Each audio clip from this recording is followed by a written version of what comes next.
Like if you've been in the sun, you're hot, and then you come.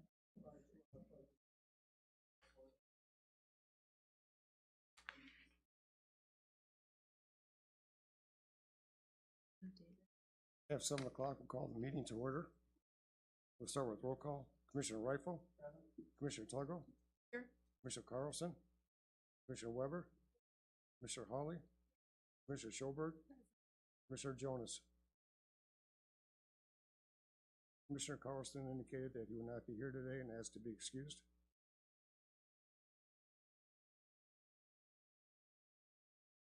Any discussion? All those in favor say aye. Aye. Opposed, same. Motion passed. At this time, we'll open the floor for nominations for chairperson for 22-23. Mr.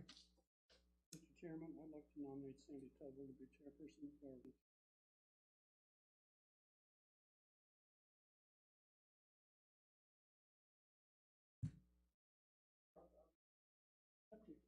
vice president, vice chair. Who's the second chair?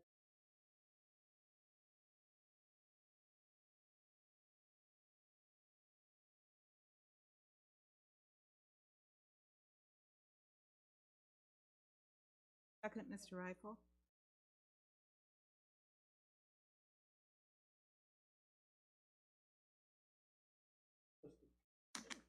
My arm is behind me. Questions?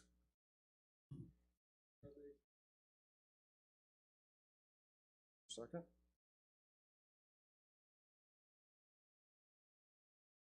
On the motion to elect John Rifle as chairperson for 22-23, all in favor say aye. Aye.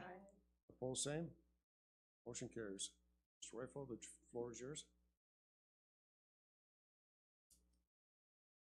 Okay, we're open for agenda item number 4, selection of vice chairperson for 22-23. Floor is open for nominations for that position.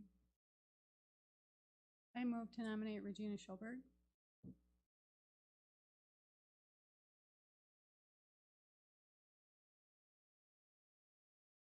I would also like to nominate Sandy Tuggle as vice chair. Second.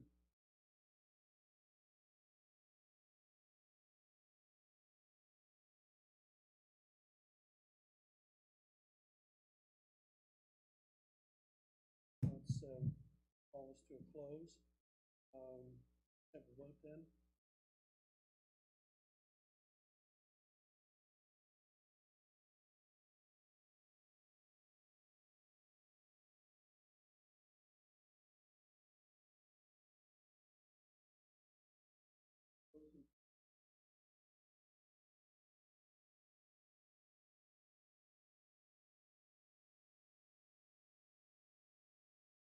Commissioner Tuggle, Yes.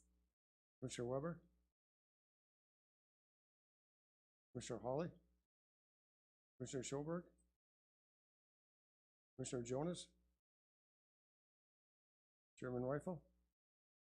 Motion passed.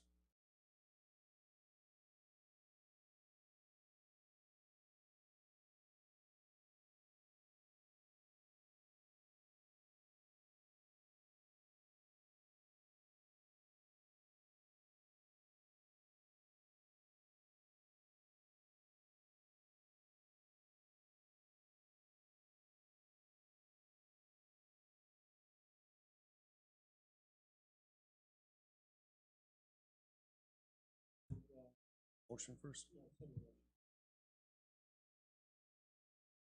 I second.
As regarding our recent PC recommendation of Jake Sterling to City Council, we've already sent a unanimously approved candidate to Council, and Mike DeWitt's application was received well past the filing deadline. As far as PC is concerned, my opinion is that the matter is settled and closed.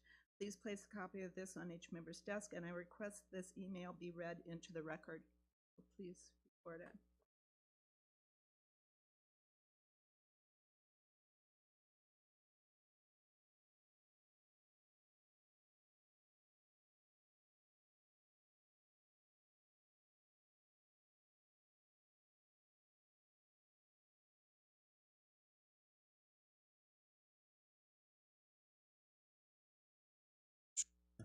I think we should keep the agenda as is, and then we get to that item on the agenda. If, move to.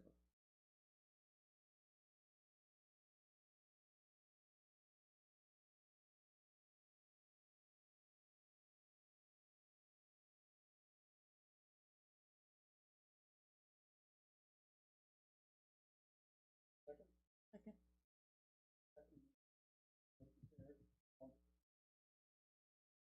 Opposed? Abstentions? Okay, thank you, we've accepted it. Okay, we're down to agenda item number 8, public comments. It's customary at planning commission meetings for members of the public to have the opportunity to address the planning commission. If you have any comments to share with us, I would invite you to come to the podium. You don't have it, John. Your new John is right there. And you were supposed to be here to tell me, John.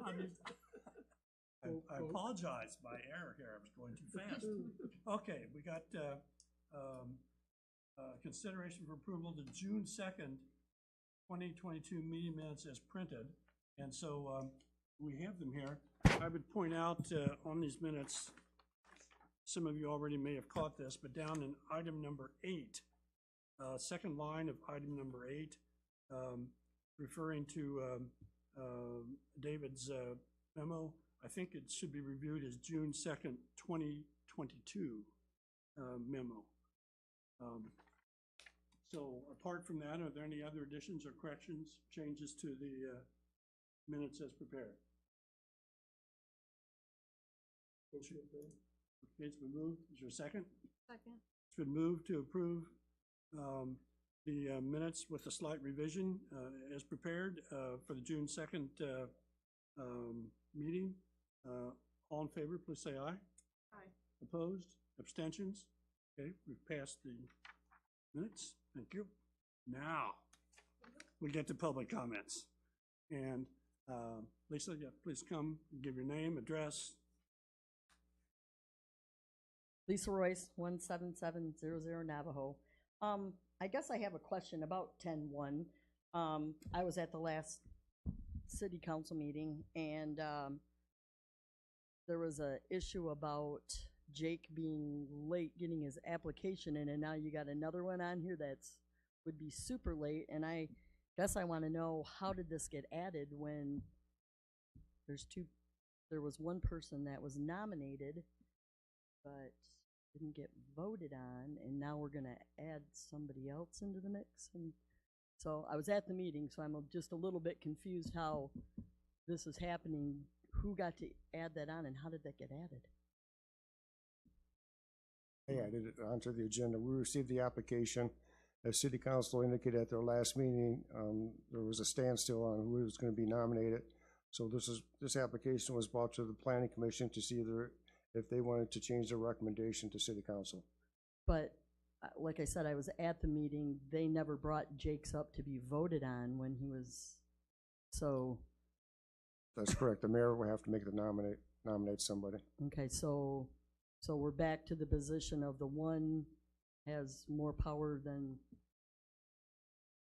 I'm not sure Ferrysburg really wants to go back to that land. So I thank you for the clarification, but you know, we already had one nominated, and I just think this is trouble. Thank you. I just might add, Mr. Chairman, that from time to time, commissions get applications for future openings or for openings that occur. And we fill during the year if we don't have, we've got two people right here who came in mid-year because we had openings. So you take those and somebody else gives an application. You know, the one thing that they get to be on the agenda, and if the chairman calls for, have them make a few comments, then that's it. We don't have to do anything, but that's what happens because, so somebody can say, typically if we don't have an opening, they say, well, they'll be kept on file, and when the next opening comes up, then we'll read the names again. But that's why the deadline is a little bit confusing, why everybody was going to No. the deadline, and it's like, No, I've been around for about 30 years, and no. just like you've explained, there's been open seats on everything, and you're lucky to get the community to evolve. You know, Mr. DeWitt's already on,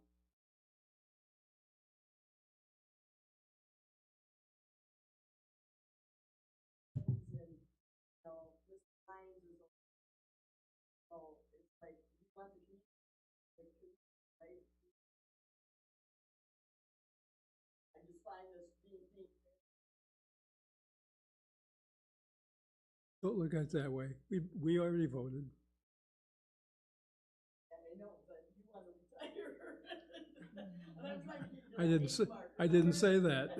Some people might want me to, but But I'm just saying, I mean, normally the procedure would follow, like, and I just never.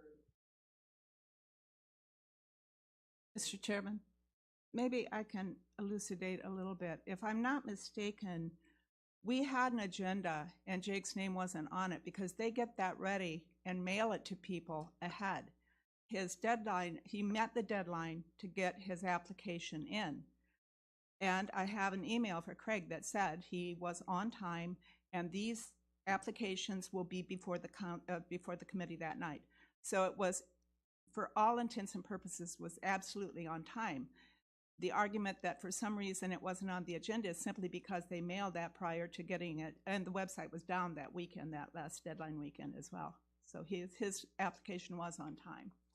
Right, well, I'm just, for on-time application, like Roger just said, then open spots in the middle of the line and.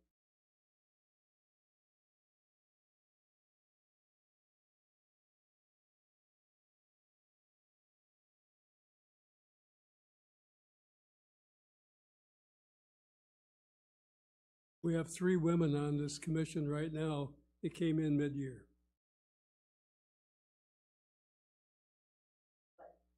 There's 2 candidates that are up.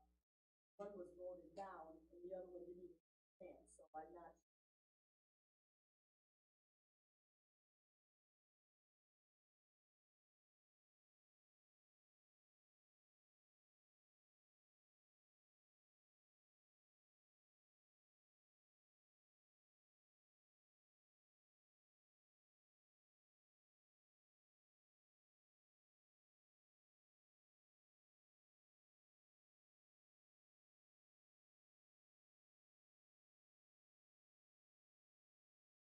Mike served the city and has served Ferrysburg for a long time. I think people can send in applications for any kind of position, even if there isn't really an opening. They're on file, and I think when a position comes up, somebody leaves or resigns or whatever, Craig says, oh, we've got several on file here, but we're going to advertise. That the mayor doesn't take credit for that they've done so many times. That's a question for a different meeting, not this one.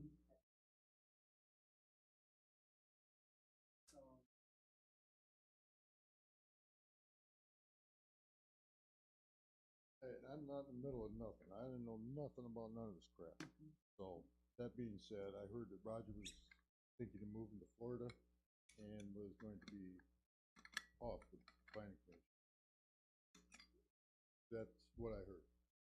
Anyway, so I filled an application. I've served the city on Construction Board of Appeals for over 20 years. Been a resident for 70 years. been on city council, zoning board, harbor transit. I'm forgetting something, but anyway. I don't have any dog in this fight, so get that out of your head. I heard that, like I say, I heard Roger was, going to retire, move to Florida, whatever. And I thought, well, I've served in almost every other board in the city, that I would volunteer my time for planning commission. So that being said, do whatever you want. I don't know what happened to city council. Don't know, don't care. Apparently, there's a pissing match going on there that I'm not involved in. So, being that as it may, I feel I'm more than qualified to be on planning commission, and I've represented the city in many, many different capacities over the years. And typically, we have problems filling any boards and commissions. So, just put my name in nomination after I heard that Roger was going to. So that's where I'm at. Questions? Okay, thank you.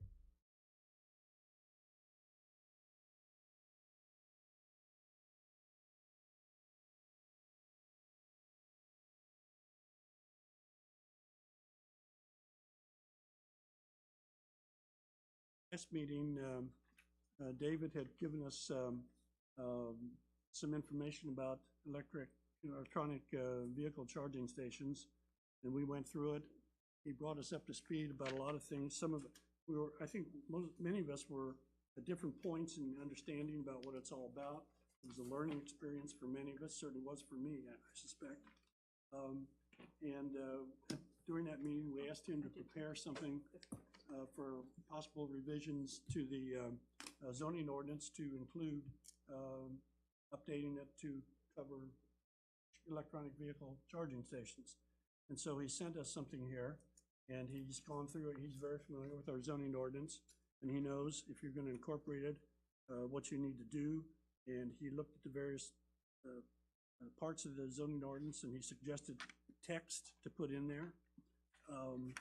And I've got, I suspect we've all looked at it, and maybe we all have some questions about various things.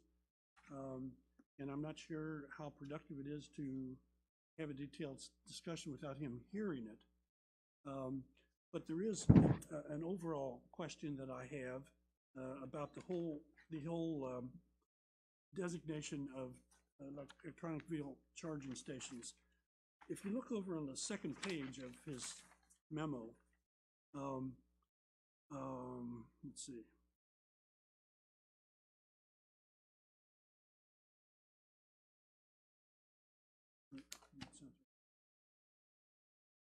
Oh, I'm sorry, on page 3, third page.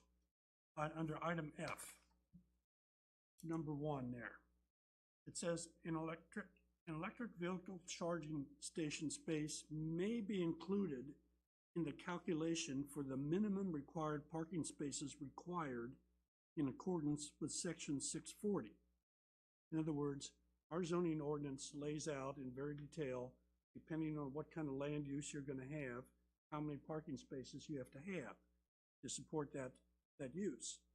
And what this text says here is, oh, by the way, if you want to make some of those spaces for electronic vehicle charging stations, that's okay. You could use those as part of your total.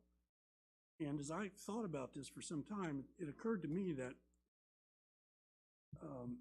when we developed that ordinance and had those required spaces, if you're going to have a restaurant or a store or whatever, don't know if the Planning Commission came up with those numbers or if we were looking at some guidance from some national figures. But when we did that, we were just thinking about that land use when we said that's how many spaces we need to be. And my thought is, if we're now going to make some spaces there in electronic vehicle charging stations, you're now going to introduce another use for that land. And so you may have some people, let's suppose it's a restaurant, it has to have a certain number of spaces. And if they make some of those spaces and say these are for electronic charging stations, my point is, the fact that there's some spaces there where you can charge your vehicle is likely to induce some drivers who aren't really interested in a restaurant to come and sit in that space. And so that's going to take up some of those spaces. And so I think this is a little more complex issue than just saying, whatever your required spaces are, you can, if you want to make some of them for electronic vehicle charging, you're good. You see my point here? I think the last two lines, John, clarify that. Okay. It says, documented demand for electrical vehicle charging stations, that there is sufficient parking for both drivers of electrical vehicles and internal combustion engine vehicles. So that says, if you're gonna create spaces for EVs, you better have enough spaces for your regular patrons too. Well, you won't have any historical data on the number who wanted electronic vehicles. That would be the way I read it is over and above the number of regular required spaces. Because you have to have enough spaces for it says enough spaces, sufficient parking for both drivers of EVs and internal combustion. So you have to accommodate both. And in the calculation, maybe we should make it clear that you can't, it's like including handicap parking spaces. You have to include that in your calculation because there's certain requirements on that. And if you have a smaller number of spaces, you don't have to have any. But in this, might clarify it by saying if you have so many, now you word it, so many total spaces, a certain number have to be designated non-EV for the property. I don't know how you do it. It is confusing. I see your point here. Historical usage of parking area. What it says is, it's up kind of up to the owner to decide, who he's serving. And if it's, there may be a way of, if they're just his charging stations, they can only be activated by going into the restaurant and getting a key to the washroom and a gas station. You have to go inside and get it, and you better be buying gas or something. Otherwise, it won't give you a key. That's the old model. Now, buying gas, yeah, exactly. So it gets into that area where everybody's going to be learning as they go along a little bit.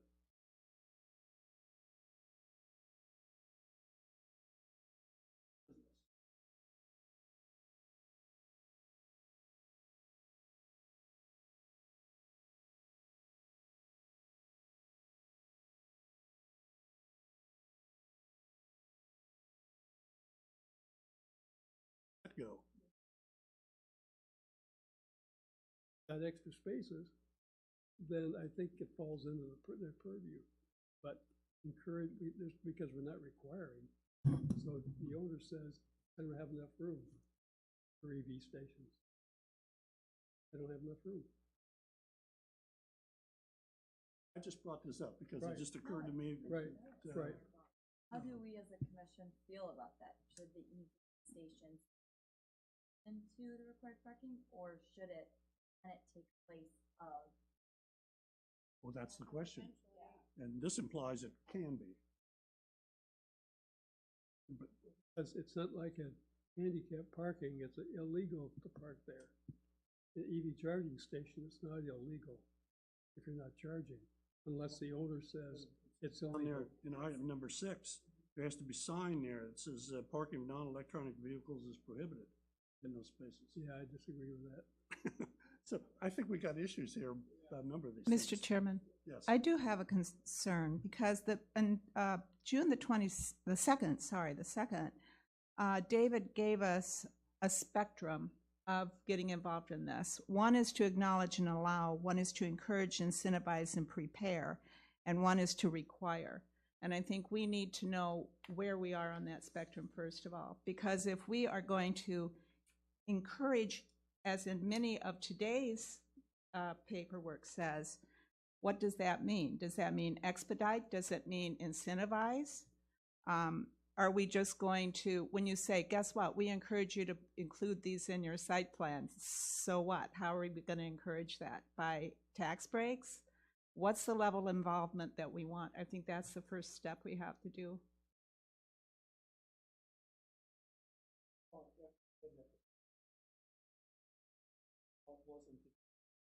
Make it known. So Far. how thought are we that's where we gonna, were on that so spectrum. you're not equating encourage with incentivize, correct? You're not giving them tax breaks or anything like that? I don't Because think we are, no. when you look at the cost of including these charging stations, 25% of the ones in the Bay Area and San Francisco fail. So you're costing thousands and thousands of dollars. And if people are given the chance, well, guess what? We encourage you to include this in your site plan. You've got a fourplex home, and we encourage you to include a charging station, but it's going to cost them an extra 30 grand.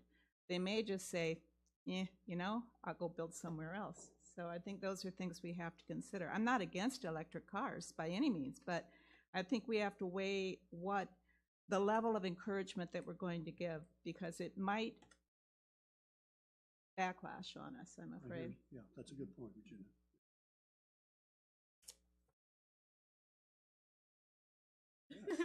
I've been processing this a lot in my mind too, and I have been listening to some other municipalities' discussions on it. So I think there's a lot of different angles, and I think this is not something I think we wanna, continue with, but not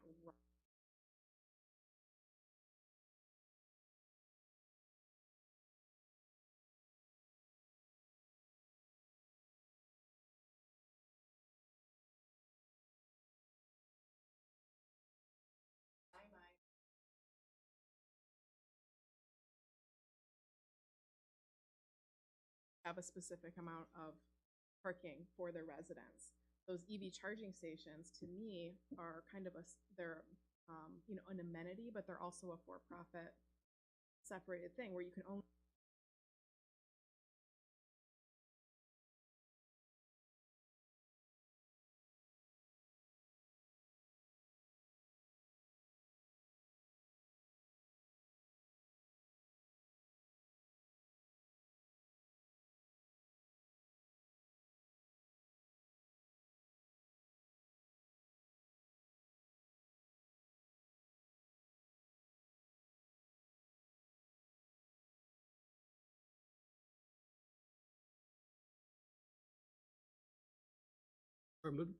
For example, it's another amenity that you might include, like a swimming pool or a community clubhouse.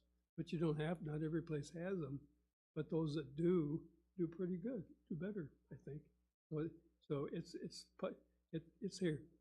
You have the option. You can do it if you want to.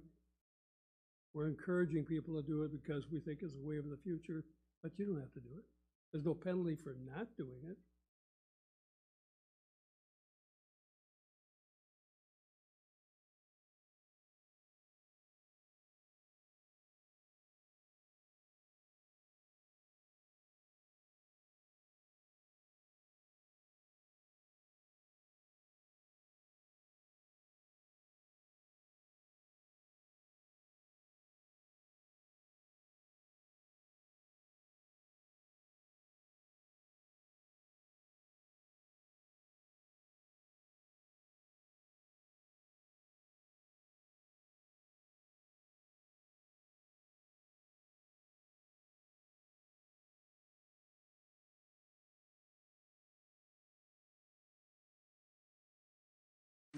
Let me just ask, I'm sure that all of you've kind of read through it.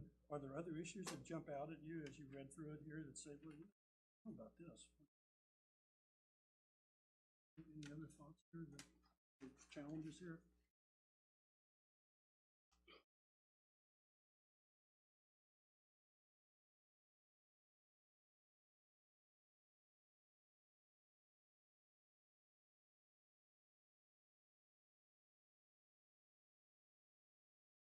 After was, it would be recommended, not required. And if they were gonna put it in, then they would have to meet all the electrical codes and building codes. Correct.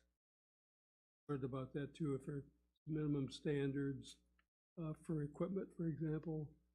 And I'm not sure if our building inspector, electrical inspector is up to date on that. You know, what's good stuff and what isn't. Okay.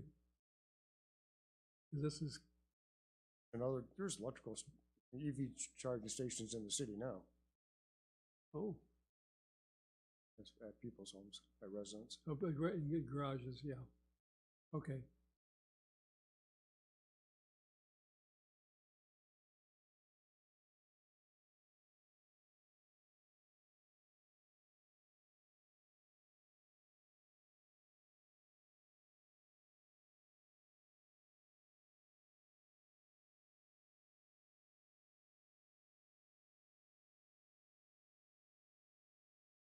We have not received any confirmation, but we know the state is working on that corridor along 31 here to make sure there's charging stations all up and down 31.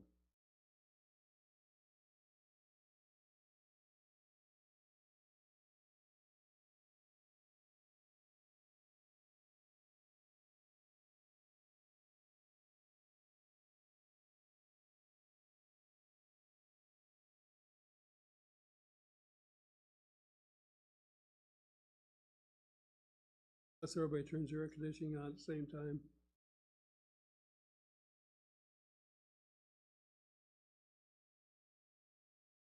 But they're fast. Oh, yeah. Question and that I don't have the answer Yeah, to. I know. I don't think it's gonna overwhelm. I don't think we're nearly at that point yet. So, Craig, you put some of the issues here that we talked about.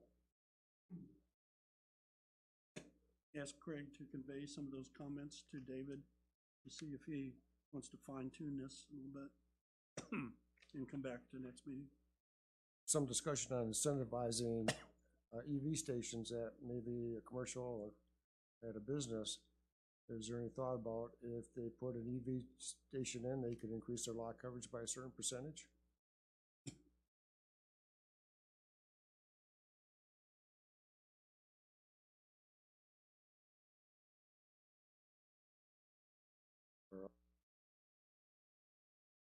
Really want to get into that business. That's what, there's 67 charging stations within 30 miles of Spring Lake. Have we done any kind of research as to how things are going via either private stations or business stations or municipal stations? Do we know what kind of guidelines they have or incentives they have or whatever? Because that might be something to look at.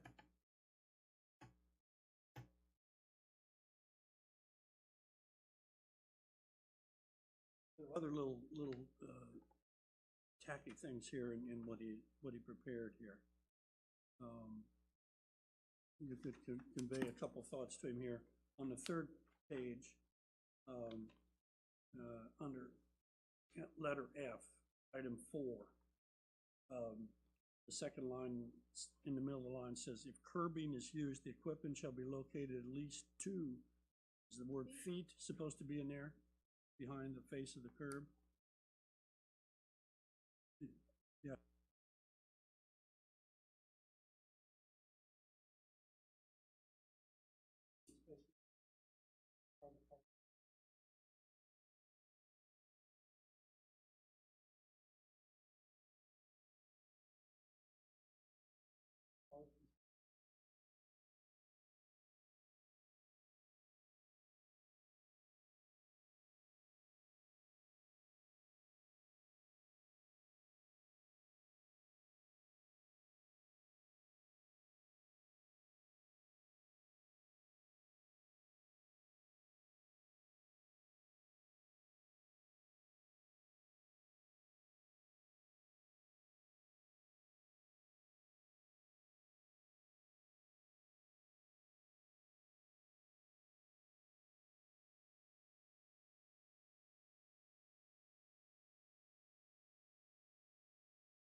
it depends on where it is.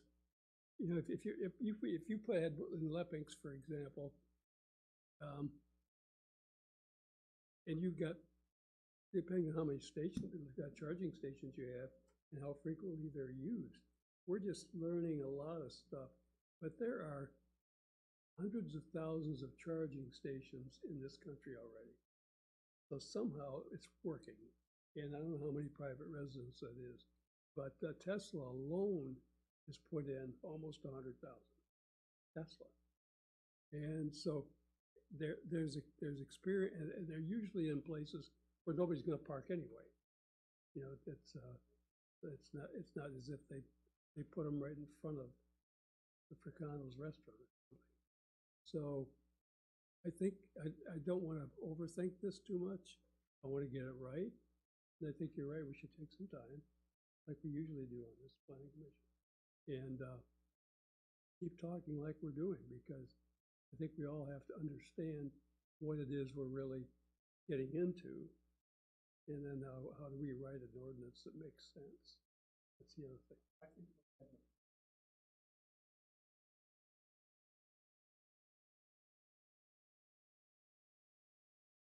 Another thought here, Craig, on the second page under item B, definitions. The last sentence of the paragraph there talks about the last part of the sentence, or an off-board source that is stored on board via battery for, it says motive purpose. Automotive? I don't understand. Motive purpose. So I asked David what that was all about. Was that a typo?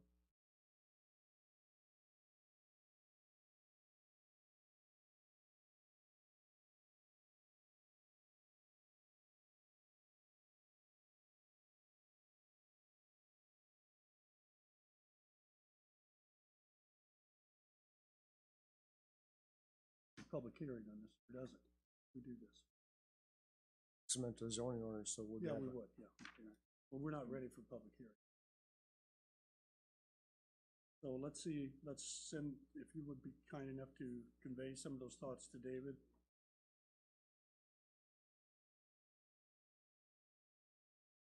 Mr. Chairman, I do have one. Any public stations have to be ADA compliant as well, and that's going to add to the cost of them.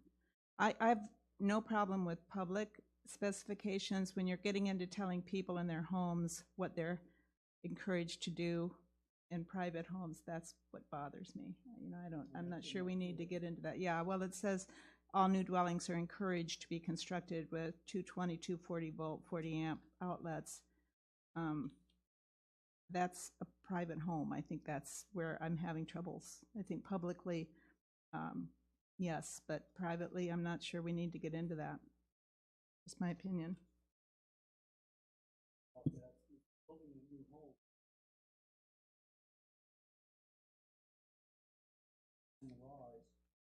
Unless you know you're going to be staying there forever, you never want an electronic vehicle.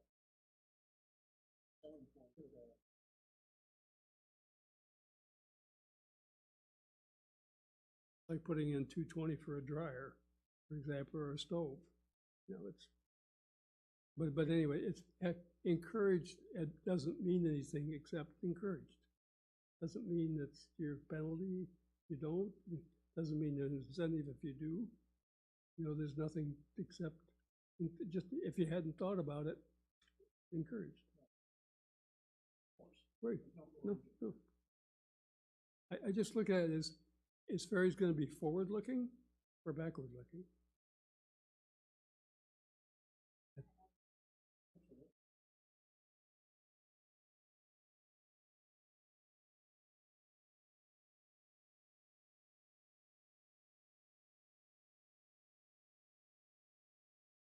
that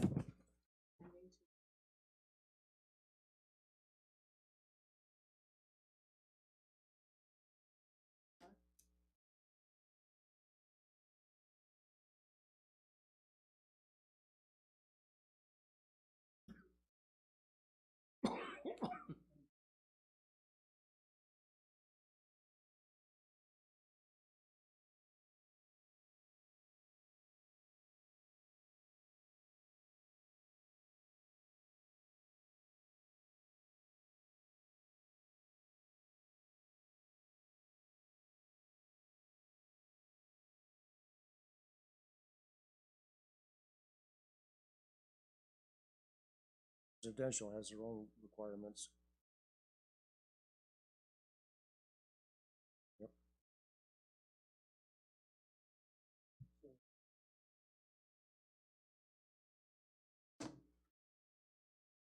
Unless anyone else wants to hear some more about this, I'm going to suggest we move on. Which is item number 10, presentation applicant planning commission.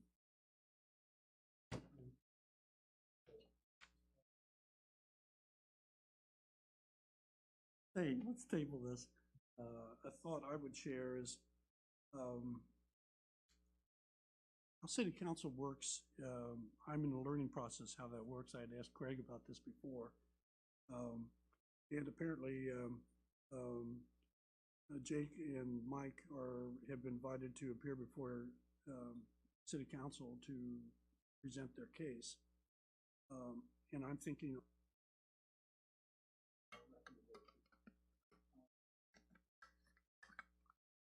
we should probably do anything. We do nothing here. The status quo is this commission has made a recommendation before the city council. And city council has seen that. And it really kind of, I guess, depends on what the mayor decides to do.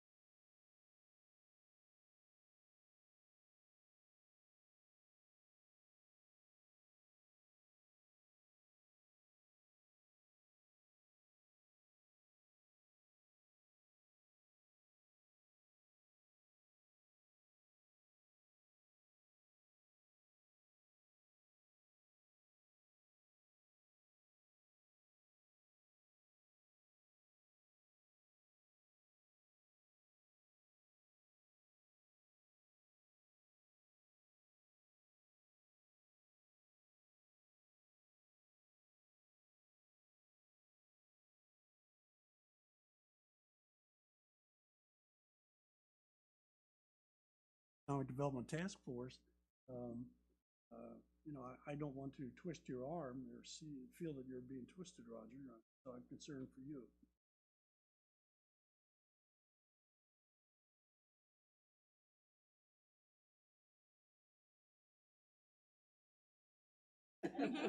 Not the middle. And now that we're on TV. Okay. Having said that, the floor is open here for item number 10. Yes. I don't think it does, no. Well, Mike's not here. There's no, But that doesn't. It's an agenda item. You have to take action, don't you? Either table or you just say, oh, we're not gonna do it? We're not gonna address it at all? This was on the agenda for city council to interview Mike if he wanted to answer any questions from the planning commission. After that, if planning commission wanted to change the recommendation to city council, they have that opportunity. If they want to keep their recommendation to the mayor as is, they would just move on to the next agenda item. So just to clarify, so at the next city council meeting, Joe Lyons and Jake Steerley will both be presenting to city council, is that?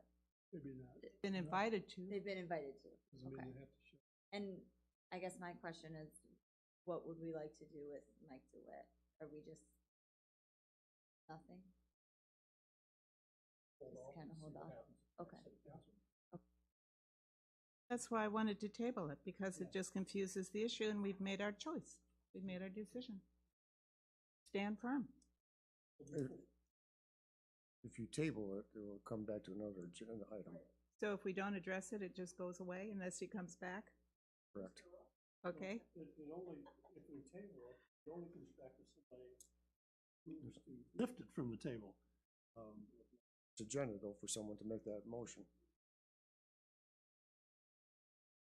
That's correct.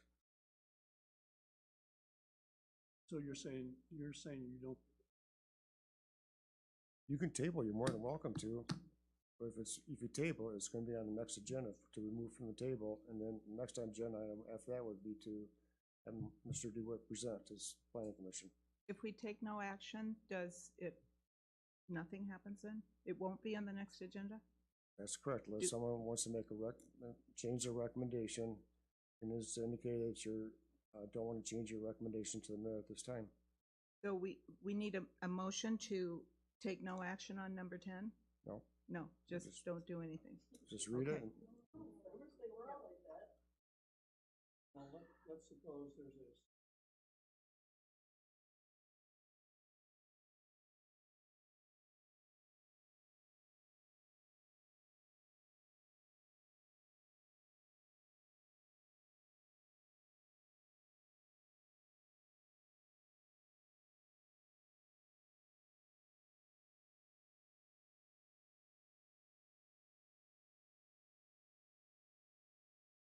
Any commissioner wishes to change their recommendation, the city council will put that on the agenda.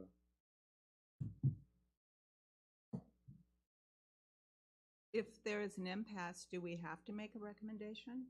Can we just not stick by our guns and say this is our choice? Has made a recommendation to the mayor. Okay. Therefore, my take is, we don't have to do anything. We've already made a recommendation. Therefore, We should prepare if it stays at a stalemate, not necessarily at this. Fair is to say we've made our decision. We need to stick to our guns. I truly believe that. I believe that intimidating and trying to influence boards is wrong. We're not on here to have fun. We're here to do jobs, and we have volunteered for this because we care about our community. And it's upsetting to me to have a sitting council member say, well, you don't join the planning commission to have fun. Are we having fun yet? Right now? No, this isn't fun. This is torture, and it's wrong.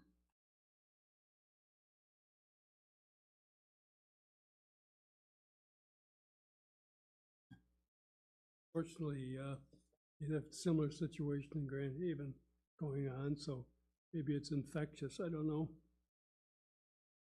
Hope not.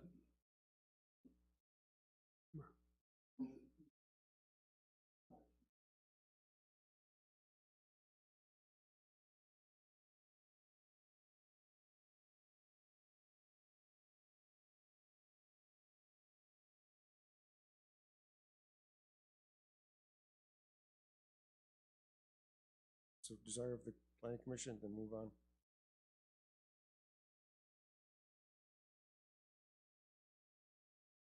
Item 11. action here.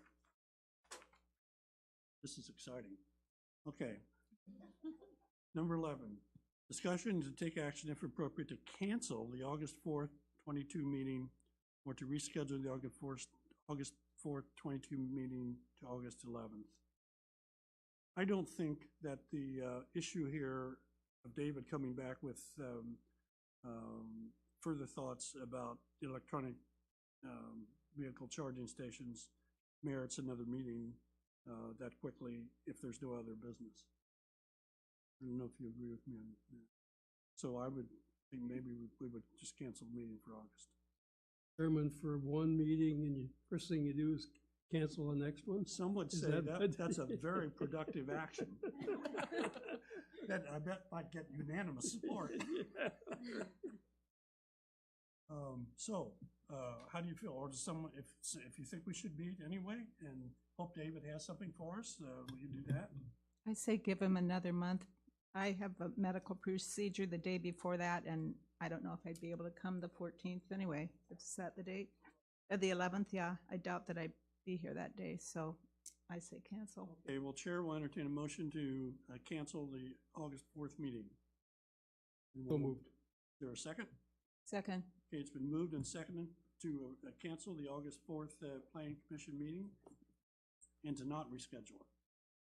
All in favor, please say aye. Aye. Opposed? Abstentions? We have just canceled the meeting. Okay, we're down to item number 12, public comments. Again, Lisa? I think that you guys made the right decision. I believe that the city council needs to work this whole thing out with the planning commission. You gave a recommendation, and I truly believe that it's gonna set a dangerous precedent if one person, and I hope the mayor is watching this, that you guys all unanimously put somebody forward. He's a member of this community. He's not been on any other boards, and, you know, I think it sets a dangerous precedent to other people that are gonna volunteer to be here. You guys have all worked, especially John and Roger, years you've already said with being understaffed and stuff. And you know, Joe Lyons goes to Florida in the wintertime, and he's already said that. And Mike's on multiple committees. I mean, you need new blood in here. And Ferrysburg, what is it gonna die out when all the old people die and the new people can't get in? Because I just think it sets a dangerous precedent, and I don't believe one man, even if it's the mayor, he should listen to the rest of the people on the city council. I don't think we want to go back to the way it was 20 years ago when we were all fighting, because we do know how to do recall, and it is always an option for the citizens out here to take a stance when stuff like that happens. We've done it before, so, and we can do it again. So, thanks.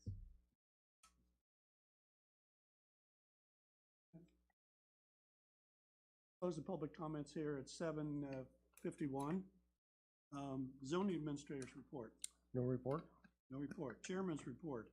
I don't have a report, but I would say this. As you all know, I've served along with Roger on this body for a long time. And I think the Planning Commission really has historically had a really great relationship with City Council. Not that most of what we do, aside from, let's say, the land use plan, which we're autonomous on that. The City Council doesn't approve the land use plan. But we make lots of recommendations to City Council, and I think City Council respects what we do historically. And we've really, occasionally there have been some things where we didn't always agree, but we've pretty much been on the same page. And I'm a little, must admit, distressed to observe that, you know, what we recommended didn't fly through. But again, we don't have the power to do that. We make recommendations. So I just made that observation, you know, for what it's worth. So that's members' reports, comments. Roger. I'm going to add to that. Of all the years that we've been on this, and it's been many, many years, we've been respectful to people who come before us, and they're respectful to us. It's a forum where residents can come in and feel comfortable talking about the issues. And we've had some pretty good issues to talk about, and we've wrestled with some for over a year. So this is the way we do things. And then one of the things I said too, I've got to meet so many people I didn't know before, and that's kind of exciting. And so I just think that we want to keep it that way, and people who do, how do I phrase this? People who say things that are disrespectful in whatever forum, and that some have done it publicly, in my opinion, do not belong on this body for that reason alone. Because we are a deliberative body, and we take things seriously and we listen seriously. In order to get things done, that's the way we are.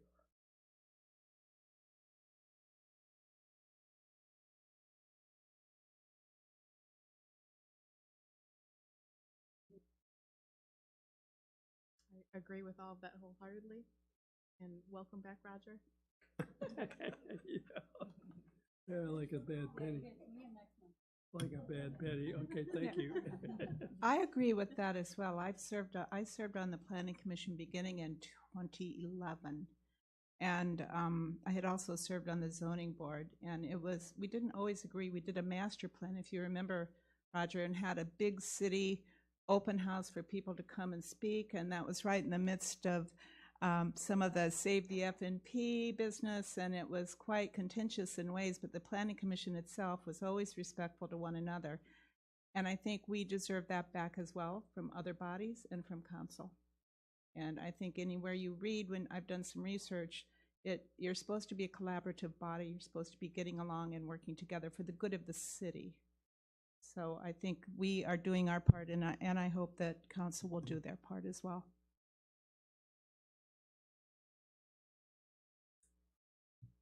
I agree with everything that everyone.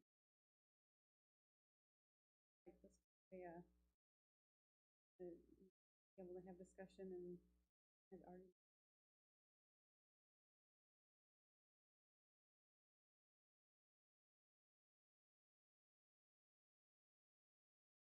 Okay,